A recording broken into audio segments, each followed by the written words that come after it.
Madame la maire, chers collègues, l'adoption d'un nouveau plan OPA est une bonne chose. Nous ne pouvons que nous réjouir d'une telle initiative. Le centre historique fait partie de notre patrimoine à nous tous, citoyens. C'est une vitrine à grande échelle de notre ville. Nous devons le préserver et l'entretenir pour que les générations à venir puissent en profiter. 3 observations néanmoins viennent tempérer l'enthousiasme d'une telle mesure. La note est lourde pour le contribuable dont les impôts sont appelés à compenser les carences des copropriétés indélicates.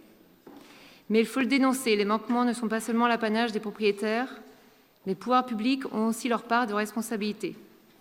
Combien d'acteurs, syndics, architectes, experts judiciaires, pour ne citer qu'eux, dénoncent depuis des dizaines d'années le délabrement grandissant de certains immeubles du centre ancien dû à la transformation profonde de l'habitat et à l'absence d'entretien corrélatif. Madame la maire, pourquoi en quelques dizaines d'années les propriétaires occupants ont laissé place aux propriétaires bailleurs? Personne n'ignore que dans cette situation, les propriétaires sont moins enclins à financer les travaux d'entretien. C'est la conséquence de votre politique et de celle de vos prédécesseurs. Et il n'y a plus de vraie mixité sociale dans le centre. Fallait-il être frappé d'aveuglement pour ne pas accompagner la croissance de la population étudiante, notamment en incitant à la construction de résidences étudiantes hors centre-ville? Certes, vous le faites actuellement, mais avec 30 ans de retard. Des initiatives plus précoces auraient permis de limiter la transformation de l'habitat du centre ancien et la réalisation de travaux incompatibles avec le bâti très fragile de ces immeubles.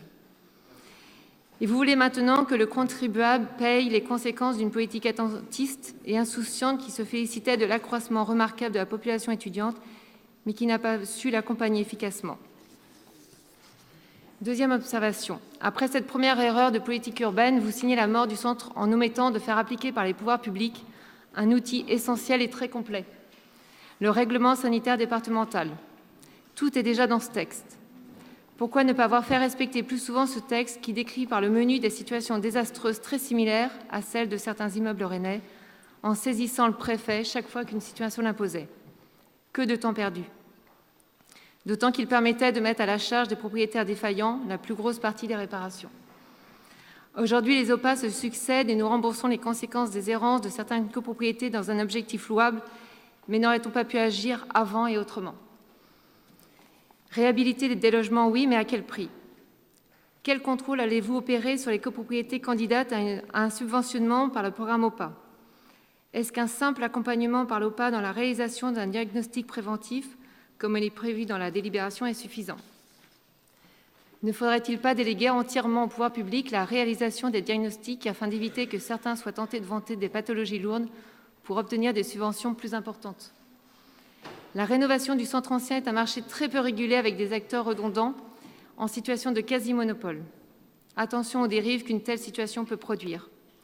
Un contrôle strict, objectif et avisé des dossiers de candidature est plus qu'indispensable quand on a connaissance du montant pharaonique de certaines réhabilitations dans le contexte décrit plus haut. En conclusion, les objectifs sont louables et nous voterons pour cette délibération en regrettant néanmoins que ce vote soit la conséquence d'une politique tardive et sans vision de vos prédécesseurs dont les Rennais héritent aujourd'hui. Merci.